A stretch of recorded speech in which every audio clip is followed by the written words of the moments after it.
ગુજરાતના અમદાવાદ અને સુરત શહેરમાં 2008માં બોમ્બ બ્લાસ્ટ કરીને લોકોને મારી નાખવાનું એક કાવતરું રચવામાં આવ્યું.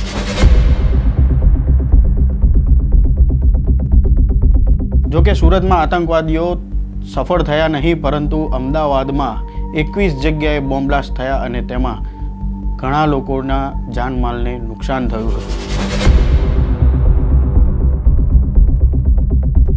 ઇન્ડિયન મુજાહિદ્દીનના આતંકવાદીઓ દ્વારા રચવામાં આવેલા આ કાવતરા વર્ષ 2005થી જ ભારતમાં અલગ અલગ રાજ્યોમાં ચાલુ હતા,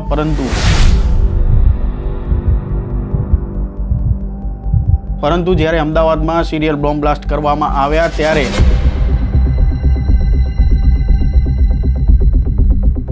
ત્યારે ગુજરાત પોલીસ દ્વારા જે પ્રકારે આ કેસનું ઇન્વેસ્ટિગેશન કરવામાં આવ્યું અને આખરે આ આતંકવાદીઓને પકડીને જેલના હવાલે કરવામાં આવ્યા. સાથે જ આ વિડીયોમાં વાત કરીશું આપણે આતંકવાદીઓ દ્વારા જેલની અંદર રચવામાં આવેલા સુરંગ કાંડ બાબતમાં.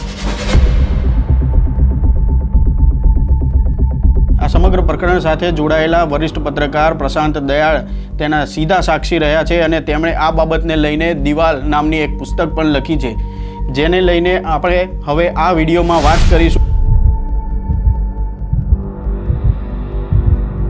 સાથે જ આ પ્રકરણમાં સામેલ પોલીસ અધિકારીઓએ કેવી રીતે આ ઘટનાની તપાસ કરી અને કેવી રીતે આતંકવાદીઓ સુધી પહોંચ્યા.